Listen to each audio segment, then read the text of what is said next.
Buenas, estamos aqui com mais um UJLcast.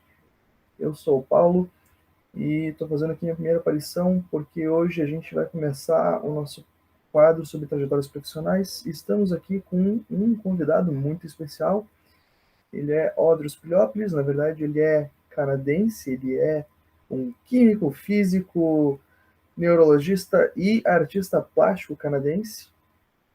Ele tomou um tempinho para falar com a gente. Então, evidentemente, o episódio vai ser totalmente em inglês. Se tu está vendo pelo Spotify, sinta-se à vontade para ver alguns dos nossos outros episódios. Se não, segura aí um pouquinho que daqui a pouco mais o episódio vai para o YouTube legendado para vocês. So now I'm going to switch to English. Audrius, I would like to thank you again for taking the time to speak with us. It's always a great pleasure to hear you. So to start with, who is Audrius Plioplys? Well, that's an interesting question to ask to begin with. I've had sort of two professional careers in my life, but we're going to stick on professional things. Who I am as a human being, in a very simple fashion, who tries to do the best he can. So I'm still trying to learn along the way how to do this, with having made a lot of errors along the way. I continue to make these errors, trying to improve myself. The two careers I've had simultaneously are neurology, neurobiology, and art. And the kind of general picture of my history is I was born and raised in Toronto, Canada, and a friend of mine. He was about 2 years older than I, was a real juvenile delinquent. He would get into lots of trouble. And for example, at the age of 14, he already had a motorcycle. Well, that was illegal at that time. You can only have it when you're 18, as now. But he managed, I don't know where he got the money from. I don't know how he did it. But it was fun, hanging around with him and driving around the streets of Toronto on his motorcycle. But he was really a rather hardcore delinquent. One summer, his parents decided to keep the streets of Toronto safe by putting him into an art school. And so during the summer, when I would go over to visit with him almost daily, I'd see him start working on a white canvas, just a white piece of canvas. And then there were lines, black lines, and then colors started to appear. And before you know it, you have a beautiful forest scene with trees and animals and things. I couldn't believe it. How is it possible, to start from nothing and create something beautiful? I was 10 years old around at that time. And that was the seed for art. And it was in my heart all along. And it only started growing when I was in medical school. I was at the University of Chicago. I went to college there and I went to medical school. And the reason I went to medicine was very specifically to try and understand how the mind works, how the brain works. I was in a biology course there where the teacher was a very vibrant, exciting person who, when he talked about the nervous system, it became just fascinating to me. We have 100 billion neurons up here, cells in our brains up here. Our livers are bigger in size, more cells are there, but our livers don't produce us as human beings. This up here does. How does that happen? How does it occur? That thought arises, consciousness, awareness of others. And then once you are aware of yourself and aware of others, then you have society form, and then you have civilization. How does that happen? So that was fascinating. That question was really fascinating to me. So that drove me into neurology, neurobiology research, and into medicine. And at that time, I decided I had a choice of going into either basic neurobiology, going for a PhD degree, or going the harder, longer route through medicine to get an MD degree and specialize in neurology. And I decided to go the harder, longer route because I could have access then to patients, see patients, and take care of them too. Besides, and also do laboratory research also. So you can do, if you go the MD route, you can do both. Basic laboratory research, which I did. I had lots of mice and rat colonies and all of those kind of things too over the years. So I did have a lot of animal research I did too, but I also had access to patients and patient material, and I was able to contribute to the care of individuals on a one-to-one basis. And also some of the things that I did have still had to continue to have some benefit to people with neurologic problems and neurologic illnesses. So so I decided to go that route. And while I was in medical school is when the alternate world started to grow in me. And I was spending more and more time painting, visiting art galleries, going to art museums, going to art lectures. And as time went on, I would spend more and more time doing that. And at the time I finished medical school, I was really in a crisis situation. I had thought that, well, maybe I'd made a mistake. Maybe I should not have gone into medicine. I should have gone into art. But that really was my calling in life. Well, friends of mine convinced me to at least finish my internship. So I went to the University of Wisconsin hospitals in Madison, Wisconsin for a year to do my internship. And I lived like a church mouse, very, very cheaply, very, very, very, very simple accommodation, saved every penny that I could. My salary that year was $10,000, and I saved every penny that I could of that money. And then quit medicine entirely. Took off to the East Coast, set up a studio, a very modest studio in a basement, and a small room, and did my art. And it was successful. Had art exhibits, and even in the first year had a exhibit in the what was then called the National Collection of Fine Arts. Now it's the American Museum of Art, one of the Smithsonian museums. So even had a museum exhibit in my first year, and individual exhibits and sales started to take place, and a lot of write-ups about my art. So everything started off very well, but then I started to feel very guilty that I had all this knowledge of neurology and I wasn't doing anything to help anybody. I was just, enjoying life myself, doing what I want to do. And I thought that, then I realized, then it dawned on me that I had made an error. And the error was a fundamental error. And the error was that I don't need to choose one or the other, art or medicine. I don't have to do that. I'm smart. Okay. I have a University of Chicago degree. That proves I'm smart. And with my smart brain, I should be able to figure out how to put these things together. So that's when I realized I can go back to medicine, go back to neurology, take care of patients, and also do art. But the art had to change. I had to stop doing conceptual work and go into something different. And so the theme of my art has been for the past more than 30 years, where thinking comes from, where consciousness, so that my art looked at the same questions as my clinical work did and my research work did, so that it would be all cohesive and together. So that's what I decided to do. When I contacted my acquaintances at the Mayo Clinic, they accepted me to come back into neurology, and then child neurology at the hospital for 6 children, and then research at Laval University in Quebec City, back in Toronto for 3 years, doing research and being a child neurologist, and then 30 years in Chicago, running Alzheimer's disease programs, clinics, research, and an awful lot of work in the world of cerebral palsy, children with severe cerebral palsy, taking care of them on the clinical world, and always doing my art and having lots of art exhibits. Now, in terms of a summary of everything that's happened, just very briefly, I think it's approximately 75 research publications I've authored. I received not quite $3 million in grant support for my research over the years, adding it all up. So that's been very successful. In that end of things,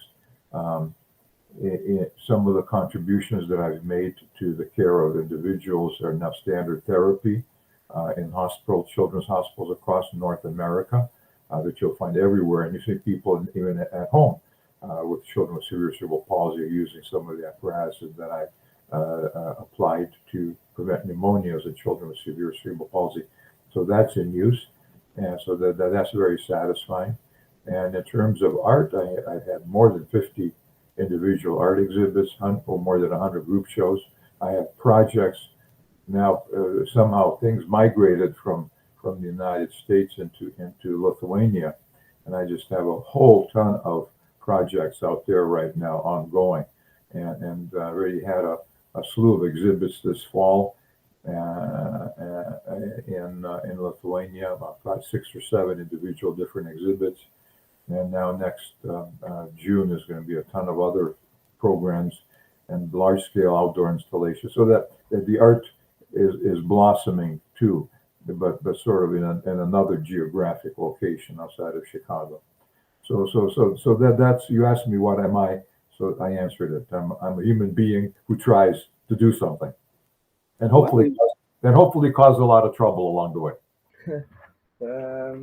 I believe you already answered many of the questions I was going to ask, but going back to the beginning, how was you as a student? I mean, during high school, did you already knew that you wanted to work with science? With the science end of things was was interesting. When I was growing up in Toronto, whenever anybody asked me, my parents, friends of my parents would ask, "What are you going to do when you grow up?" It was either cowboy or policeman, one or the other. Very simple answer, cowboy or policeman, because that's what kind of a rote answer. Then our family moved from Canada to the United States, and I was in 7th grade, and there was one of the classes we took. It was a junior high school in 7th grade. A very, very interesting science teacher, and he just had the talent to explain science and show at least to me, presented it in a very, very interesting fashion. He did a lot of demonstrations. It wasn't simply chalkboard or talk. It was actually doing things, simple kinds of things, but these kind of simple experiments that he'd do and illustrated, and it was very intellectually extremely interesting to me. And that's when the concept of to become a scientist showed up in my mind, and that's it. And then that was in 7th grade, and that desire for science went through all of high school. And so that when I applied to the university, I was living in Chicago then, and applied to colleges, there was only one school I wanted to go to. For financial reasons, our family was fairly poor. I couldn't afford the idea of a room and board to be something local. And the only university that was had some really serious standing in physics was the University of Chicago. So that's why I applied there and was accepted with a full scholarship. And I didn't apply to anybody else. You just at one school and that's it, And so that's how I ended up at the University of Chicago to study physics. And with the idea at that time, atomic physics was extremely exciting. New particles were being described almost every week. The concept of quarks had just come out. People just started talking about quarks, which are now, proven things that they exist. It was a very, very exciting time in physics, and so that ended up there in terms of. So that's how the science ended up in my life, and I still am fascinated with basic scientific issues. I subscribe to my entire life, Scientific American. I read it, follow it. In the evenings, I like looking at YouTube videos as opposed to television, and an awful lot of science YouTube programs are on that I keep following on a regular basis. So I keep up with that end of it. Now, in terms of teachers having a big impact, this was one teacher. I don't remember his name at all. He was in 7th grade. And unfortunately, I can't possibly remember his name. But a similar kind of thing happened when I was in college, and how I ended up doing the biology course. I wanted to do physics, understand what matter is made out of, what everything is, what atoms are, what all the subatomic particles are. and everything went well the first year, and then the second year curriculum came out, and I had to take 2 semesters of biology, and I couldn't understand why biology. What does toads or blood have anything to do with physics? I couldn't understand it. I went to my counselor, my advisor. He was the chairman of the Department of Chemistry. So I sat down with him and I said, look, this is ridiculous. I don't want to do this biology. It's a waste of my time. I have broad interests. I'll study Greek language. I'll do Aristotle, Plato, anything, but not this. And he said to me, well, okay, I can do that, but there's a little problem. The problem is that after 4 years of college, you won't get a degree. And so I says, oh, there's a problem here. So I went, and I was very unhappy. So I went into class the first day, very unhappy, biology class. And guess who it was there? It was Richard Mintel. That's the name of this teacher. He had recently graduated himself, University of Chicago, and he was incredibly entertaining, incredibly a dynamic person. Sometimes he would stand on top of the table talking at the top of his voice. He was so energetic a person. And that's the guy who, when he started talking about the brain and how these neurons start to work, that's what fascinated me and made me go into neurology. So that it was another science teacher who had a great big impact on my life. So we have, in my own personal life, 2 examples happen where teachers had a tremendous impact on what I decided to do. So the role of education in my life was really, pivotal in 2 different areas. And I think that's your answer to your question. I believe you kind of answered how you ended up in neurology, but you went to the University of Chicago to study physics, and you somehow ended up also majoring in chemistry. How was that? Is that some sort of common thing in the United States? In chemistry?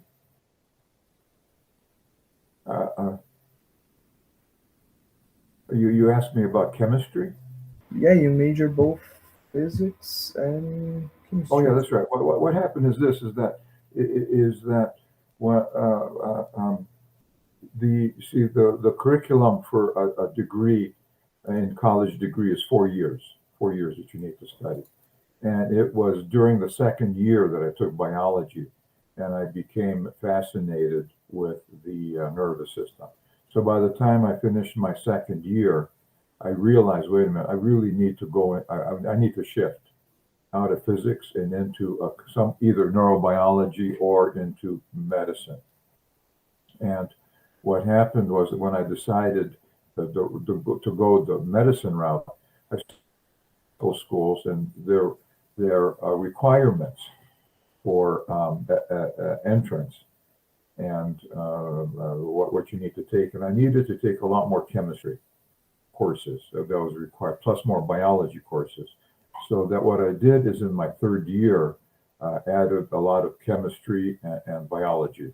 So that's where the chemistry major shows up also because of that requirement. Now, just incidental. The additional chemistry that I did was physical chemistry, not just regular, but physical, an area that kind of is a kind of in between chemistry and physics, and I did extremely well. At the end of the year, the teacher of physical chemistry approached me, and he offered me to start right away in the PhD program of physical chemistry at the University of Chicago, with all tuition paid, with a stipend to cover all of my expenses, room and board and everything. And I told him, I'm sorry, but I'm going to medical school. I've already been accepted. So I turned down that. So I was offered. So I did that well in physical chemistry to be offered, that entire professional door open, all expense paid education in that. But I sort of turned it down because of medical school. Oh, and the other thing is this: I left college after my third year, so that quite technically, I'm a college dropout. I never finished college.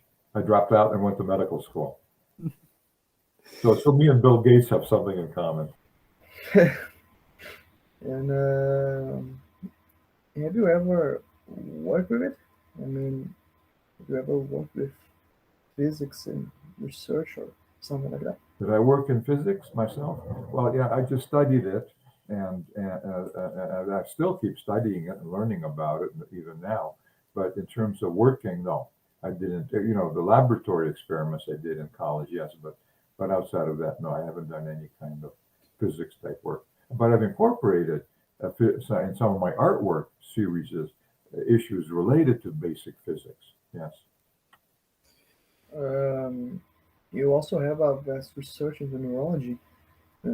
As you mentioned earlier, I believe you started researching into autism, kids with autism, and then you went to Alzheimer's disease, and then you ended up researching and studying kids with cerebral palsy.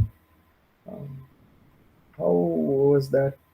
Can you tell us something a little bit, just the basic maybe, about each one of them, specifically? Yeah. Well, what happened was I was in there's a linkage between these kind of things, how it happened. Although it sounds like it covers a wide battery of different areas, there is a linkage here. Now, the phenomenon of autism has always been very interesting to me, as it is to other people. You have people who have, you know, a rather severe social difficulties and problems, and particularly plus other neurologic deficits can take place. And the thing about autism that interested me the most, the specific aspect of it, is that maybe, I forget the number, maybe about 1/3 of autistic children are normal until a certain time in development, and then they lose abilities, lose their social abilities, and degenerate and become autistic. Other ones, there's something from birth, something strange, and that they've always been unusual and having problems. But there is that population, maybe 1/3 of them, that look entirely normal, and then they deteriorate. So my question was, well, what causes this deterioration? Where does it come from? And my idea was maybe there's an immunologic explanation. Maybe there's an autoimmune disease that takes place that causes it. And those selected, not everyone with autism, and not in all of those that regress, but in some of them, it may be an autoimmune disease. If it is an autoimmune disease, then we can treat it. There are treatments available for autoimmune disorders, and maybe you can make it under control. So that was a lot of my research went into this particular question. And as far as I'm concerned, that question has not been fully, that work I did, we're talking about a lot of very important studies that I did. Now is going to be 30 years ago, approximately. Very important studies that I've done and published that have been basically ignored, that has not been picked up on. And I just was not anymore in a situation where I was able to continue that work myself. But my idea was, if you publish it, get it out there, somebody would notice it and continue it. But that has not happened. And some weird professional politics is in play here, like everywhere in the world. And I don't want to. Well, that would be a separate podcast. My complaining about the politics in medicine and how just horrible it is. Anyway, but especially with this recent pandemic. But I don't want to get into it because I'll go for 4 hours just about that. We don't want that kind of digression. But that definitely does. But in my opinion, it does take place. It hasn't been sorted out at all. People haven't been looking at it further. But that's an area I think of where that would be productive. And I do know from personal experience, there was a child that I was able to start treating as early in life after the autistic regression started. I treated that child with intravenous immunoglobulin, a rather safe treatment for autoimmune disorders. That child, over time, during the treatment, normalized entirely. There was a tragedy in the family. A serious car accident happened. The father died. They lost all of their finances. They lost their medical insurance. They couldn't, they're barely be able to. My mother was not able to come to me and had no way to pay for further immunoglobulin therapy. And this child then gradually reverted back into autism. So this was a case where the child was cured, but then because we could not continue the therapy further, it was expensive, and the child regressed. But so that is a real phenomenon. It does happen. I saw it myself. I produced it, and it's worthy of continuing. Now, so that's just the one kind of key aspect of the autism world. Now, in terms of research laboratory work, I used neuroimmunologic techniques to study the developing brain development, so that child neurology deals with how does the brain develop and how does it form, and do problems occur, and how to intervene in that. And the kinds of things that I was actually ended up looking at, and the biochemical pathways in my research laboratory that I was looking at in Toronto, I realized that these pathways can be part of the same pathways that appear in Alzheimer's disease, and that some aspects of Alzheimer's disease may be due to problems in these developmental genetic pathways, developmental neurobiologic pathways. So I wanted to study this thing further, and I had research grants in Toronto to do this. Well, in terms of the developmental neurobiology, the basic laboratory type stuff.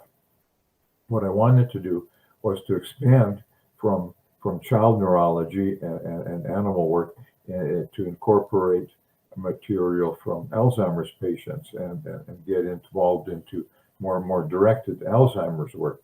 Now, the problem happened is I visited a large number of people doing research in Alzheimer's disease and other adult neurology problems. Everybody said my ideas were wonderful, my ideas were great, but nothing happened. There was no collaboration. People were polite, but nothing occurred from this politeness. And it took me a while, it took me about a year to realize what the problem was. And the problem was very simple. I'm a child neurologist. I have a label. And in this traditional world of British medicine, I have no business in adult neurology. That's Alzheimer's disease. So there was going to be, people will be polite, but they won't tell you anything, that they won't work with you. So that was the issue. So I couldn't go anywhere. I realized it's impossible. So then the issue was, do I stay in Canada and continue, what I was doing, or do I figure out a way to do the Alzheimer's work? Well, the only way for me to do the Alzheimer's work was to leave Canada and move to the United States. So I did. I thought that this was a possibility of a major breakthrough in Alzheimer's research, and I didn't want to lose this possibility. So I moved to the United States, set up a research laboratory, was invited, and I ran a research lab, and we set up clinical programs, and that ran for a few years. It turned out that my hypothesis was not correct. It did not produce a breakthrough in Alzheimer's research, but it was worth pursuing as something worth doing. So I was very happy about that, and that I did that. So that's how I ended up back in the United States in Alzheimer's. So that's how the linkage from autism to immunology research techniques into Alzheimer's work all connected up. Now, the cerebral palsy was a very different, unexpected thing. There was a child neurologist in Chicago who was retiring, who asked me to take over his clinical practice, and he took care of a couple of centers of children with a very severe cerebral palsy, and he wanted somebody who'd be responsible and take over it, and so that's how I ended up in that world, and sort of unexpectedly. And since I was now in charge, I was going to do the best job possible, and I think I did. And for more than 20 years, provided care to these very severely disabled children and made some clinical progress, which I'm proud of in their care. So that was just an unexpected development, just happened. And it happened at a time when I was actually looking for some ways to expand my clinical earnings at that time. And you also worked in a number of universities as an assistant professor. Um, your work was more focused on research, or did you also lecture? You gave classes to students.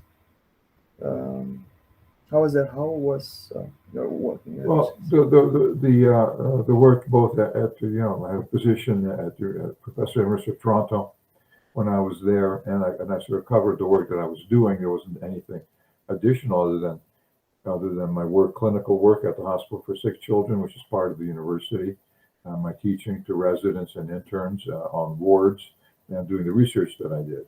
And that basically was the same thing here in Chicago at the University of Illinois.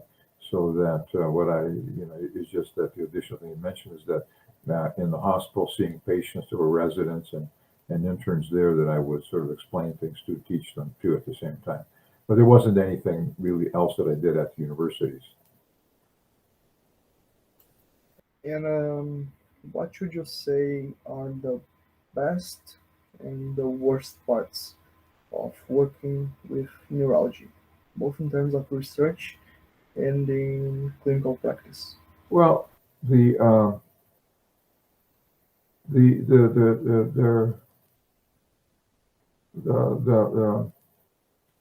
think in terms of what's good about it is that if you're in an area where you feel a calling for what you're doing, okay, and if you're doing that which you feel is what you're meant to do, so that's got nothing to do with medicine or anything. That's a matter of, does the work you're doing fit you as an individual, as a human being?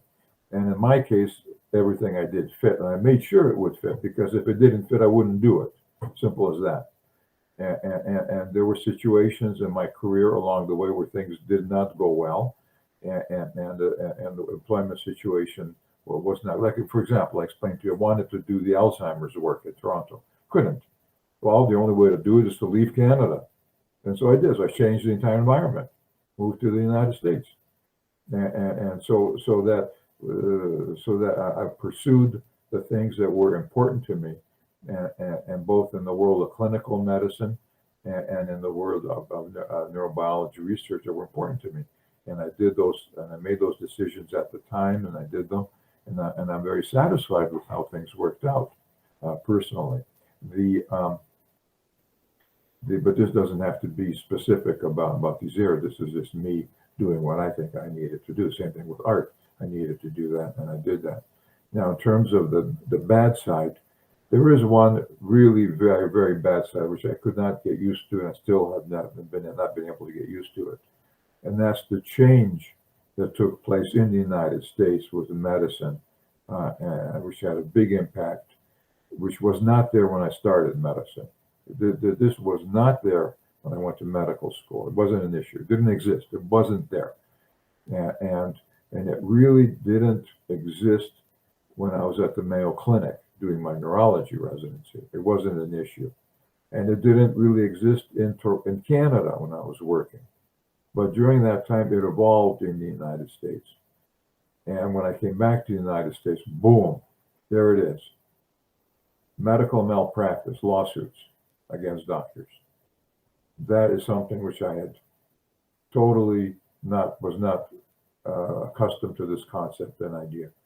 And then for 30 years in the United States working, you realize there's always the threat of lawsuits against you when you're doing medical care. You're being sued, and it can be sued for nonsensical, idiotic reasons, just to make money. And the ramifications of it are gigantic, have been gigantic. And as a provider in I've always provided medical care sensibly, conscientiously, as a good doctor, as a responsible person. Doing unnecessary tests is a very bad idea. If you don't need to do a brain scan, don't do it. Okay? There's no reason for it. If you do need it, you do it. But you don't need it, you don't. Just because somebody wants it, you don't do it. That's the way I always did it for 30 years. Okay? Sometimes when you do brain scans for no reason, you come up with findings that mean nothing really, but then they operate, and I've had cases where that's happened, people have died for no reason because of total stupidity of idiot doctors doing stupid things irresponsibly. And in a practical sense in the United States, I'm convinced at least 1/3 of all the medical care costs in this country are wasted money, doctors doing things to prevent lawsuits, doing lousy medical care, running up costs tremendously to prevent lawsuits. At least 1/3 of the cost. So this threat, and basically every single time I would see a patient, is this, you walk out, you're wondering, well, will they sue me one day or won't they? This is terrible. This is not a world that I grew up in. Now, if I had started medicine in this world and you got used to it, but no. See, I came up from the days when lawsuits didn't exist. Doctors were respected, people didn't sue them, and it was at the Mayo Clinic, the same thing. In Canada, you wouldn't sue doctors ever, but when I moved back here, then it had already evolved into this kind of thing. So this is a very, very bad thing in my life. I think that currently people are going to medical school, learning the training. They're used to it as an issue, doesn't bother them. But for me, I just could never get used to it over the years, over the decades, and it was terrible, and still is a terrible thing. The concept maybe of going back into medical care is appealing to me. I'd like to be able to provide some medical care to patients, but when I think about the lawsuit issue, forget it. Don't want to deal with it. Oh, well, for the next questions, we would be talking a little bit about your art career. The first question, I believe you already kind of answered. I was going to ask you how this interest in art developed. Was it like something you developed as a kid, or was later in life? Again, you already kind of answered that. So if you want to tell us something more, include some more, you can. If not, please, you can go to the next question. Well, in terms of, I already explained, it was that friend of mine, Audrius Plioplys in Toronto, with his motorcycle, and the thing about being put into an art school that one summer, and that's being the seed for art, desire for art in my life, where it came from. Now, his and that seed started to grow when I was in medical school. I don't know why, it just did. Just as an aside, I still was a good medical student, and even though spending more and more time doing art progressively during medical school, I still did very well in medical school. When I finished, there were these standardized tests that you had to take at the end of the 4th year, across the nationwide tests in medicine, and I scored the 85th percentile. That means that only 15% of medical students in their 4th year knew more than I did. And that's despite me spending tons of time in art already, doing art anyway. But that's just an aside. Now the one thing that was of interest to me, and this just came up recently in a discussion I had with now a colleague of mine in Lithuania, a musician, who's really of note. We're working on a collaborative music company. Audrius?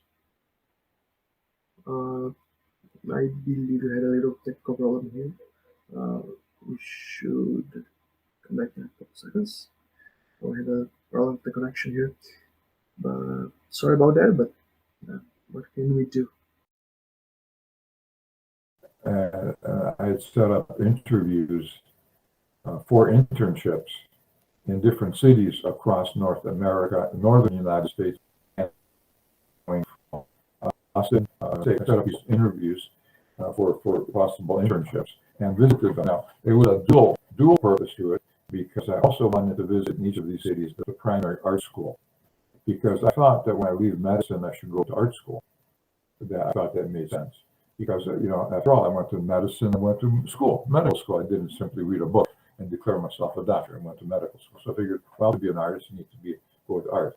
And I was already then interested in conceptual art and aspects of what was happening in the contemporary art world. What happened is every single school I went to, now I didn't make appointments, I just walked in off the street. I had the appointments for the internships, but I just walked in off the street and walked into the studios. And what are they doing? What are the students being taught to do? And to me, it was shocking. Doesn't matter what East Coast, West Coast, Central Canada, United States, it was all the same. It was abstract expressionist painting. The same thing everywhere was being done. And I had no interest in abstract expressionist painting, none. It was already, at that time, it was already old, as far as I was concerned, old stuff. And you had old professors teaching what they learned is old stuff, uninteresting. Where's the conceptual art? And I realized to go to art school would be a total waste of time and money. So I didn't go to art school. I just did everything on my own in the world of art, and I've been, fairly successful in it, but not stellar in the world of art. And the reason is because in the world of art, I am have been, always will be, an outsider. I'm not educated in the world of art. I don't have those credentials and I don't have those connections within the world of art. So it limits me in terms of things that I can do and approach. There's always going to be these people that say, well, he's not educated, so therefore he doesn't know what he's doing, even though I do know what I'm doing better than they do. And my art is better than theirs. It doesn't matter. They just look at some of the stuff on the paperwork. But so that gives me the freedom to do what I want to do. I'm not constrained, and I've been able to do that my entire life and be successful at it. But there's limits, there's downsides. Everything has got good sides, everything has bad sides. So that's the sort of downside to it. Now, I mentioned this composer in Lithuania that just started a collaborative project with him. He's a person of note in Europe, and he's organizing a major international music conference in South Africa next year. And so this is going to be a composition where I do the visual elements, and he's doing the sound elements on it. It's going to be like a 12, 15-minute production. That's the primary piece of the entire conference, international conference. And he's in the same situation. I met with him just about 2 months ago, and had a chance to talk to him about a month ago. He also had the same thing. He went to music schools and realized that what everyone was teaching was not what he was interested in. And why learn stuff that you don't even want to know? It's a waste of time. So he went on his own, set up his own, but he's always been sort of an outsider too. So in some parts of the world of music, he's accepted as a star, but in a lot of parts of it, he's just, he's not educated, So it's sort of a funny. So we have that in common. So it's not just me; it's other people too. I believe you already answered many of the questions I was going to ask you, specifically about your art career. You already told us a little bit about the transition between your career in medicine and your career in art. You already run us through some of the worst and best parts of working with art. So, going to the next question, what should you say is the essential aspect of an original Plioplys? I'm sorry, I didn't understand. Can you repeat the question? I didn't understand it. I mean, what is the most original aspect of your art? How can we differentiate between your art and any other art out there? Well, I don't know. Every piece I make, every piece I do is different and is original in its own route. Every series is. And so, and every single work that I do has many layers of elements included in there, conceptual layers and visual layers included in it. So every single one is different. Every single project, every single series is different. But they all incorporate many, many layers of content to them. And that's done very purposefully. You know, it's not simply to make a pretty picture that you can hang on the wall and look, oh, this is pretty. No, no, no. I want my art to be visually engaging so people like to look at it, yes. But it's also got to have a lot of substance to it, too. And I'm doing these pieces of art in a fashion similar to how our minds work. Whenever our minds work, we just say experience new, and a new thing happens that we enjoy, that we will remember then. But that's always in the framework of previous experiences, previous memories. We mix them together with previous events that have taken place in our lives and evaluate it and store it away in memory stores related to other areas of things that have happened before. So it's a complexity that overlaps in our own minds and our own brains. And I try and do that in my own artwork, so that so every single thing I'm doing is different, and it's creative, and it's sort of unique in its own fashion. But it's also old. Every single thing I do is old, because I'm using previous elements that I've used before. I'm modifying them, changing them, transforming them. Just like everything, we use these same old neurons in our heads for new memories, new ideas, new concepts, but they're still old underlying things that are taking place, part of it too. So that it's an ongoing process of evolution as things are taking place. Right now, I have two totally different big giant projects ongoing. One of which is an outdoor installation of 200 boulders near a sacred mound in Lithuania. Outdoor installation that's going to be painted this summer. So that's a gigantic project dealing with ancient Lithuanian history, burial rites, archaeology, and incorporating, families living in the vicinity. So it's a very, very complex and a very, very time-consuming big project that I hope to be able to realize it, make progress. It's going to take a number of years to get this accomplished fully. It's not going to get done this summer. We already worked this past summer, we're getting half the boulders out there, but we're going to be working and trying to get this accomplished during the summer. That's one totally different project. The other thing is silk scarves, wraps, large-scale silk scarves have been in fashion shows and have been demonstrated and are very popular. And so a totally different medium, a totally different way of presenting my art in a very functional capacity, totally different. It's not boulders out in a field next to some sacred ancient mound, but it's something that's wearable and usable and beautiful also at the same time, but it still has all of the visual substance to it of all my artwork. So those are the two current big projects. And today I was just talking to people about another third one to start up. So that my projects it's a big thing in evolution. Things are changing and modifying and growing, and I don't know where it's going to end up. But in terms of originality, everything's original, everything is good. And if along the way something I don't like it, you won't see it because it will be destroyed. It won't exist. Simple as that. Sorry, bad stuff I throw out. No reason to keep it. There's too much good stuff. And where can we, the Brazilians who are watching you, find more information about your artwork? Well, on my website, you can see my last name, Plioplys.com. I particularly update section. I update information there.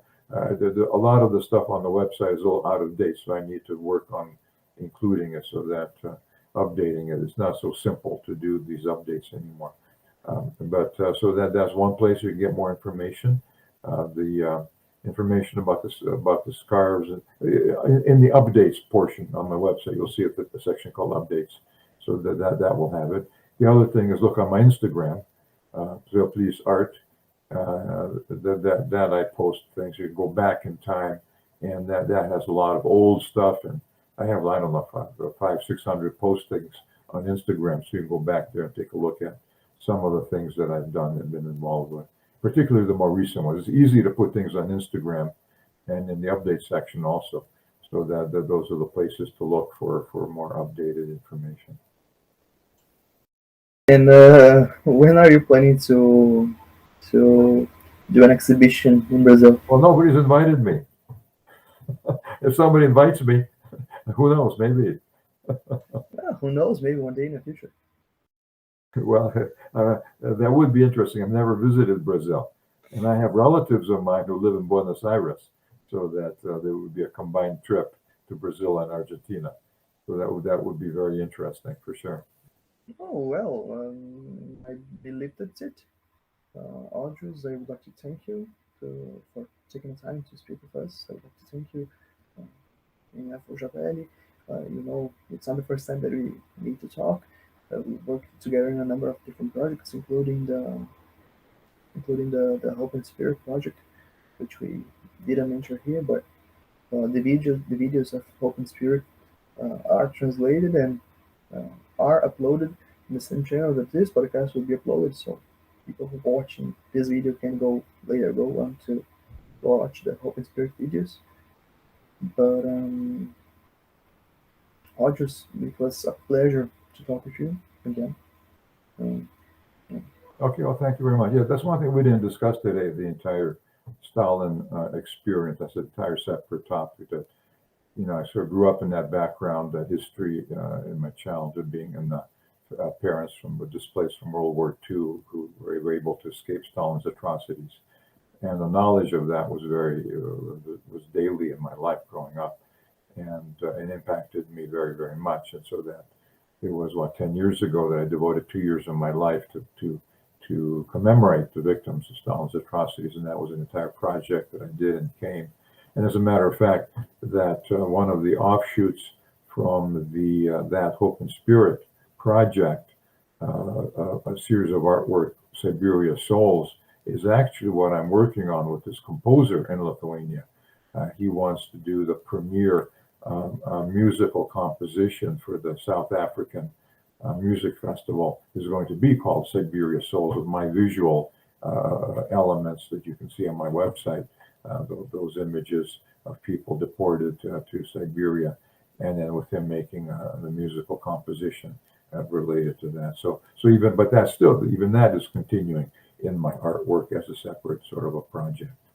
Anyway, so I'm glad you mentioned that. I didn't want to neglect it, but we were talking about all these other aspects of things, and some aspects of that Stalin experience are still showing up in my artwork as active issues that, as I say, a year from now, you'll be able to attend a conference in Johannesburg and listen to the music and view my art. Yeah, and well, maybe one day in the future we could arrange another podcast to talk only about the Hope and Spirit project and the Stalin's atrocities. But Audrius, again, I would like to thank you. It was a pleasure to talk with you. In my name, in the name of Fratelli, we are deeply grateful for you for taking time to speak to us. And please come back anytime soon. Thank you, Paulo, for all your interest. I really appreciate it, and particularly of getting this experience of post-war experience with the travesty of what happened in communist Russia and in the Soviet Union better known to the world, the Portuguese-speaking world. So I really want to thank you so much for all the work that you've done so selflessly in this area. Thank you.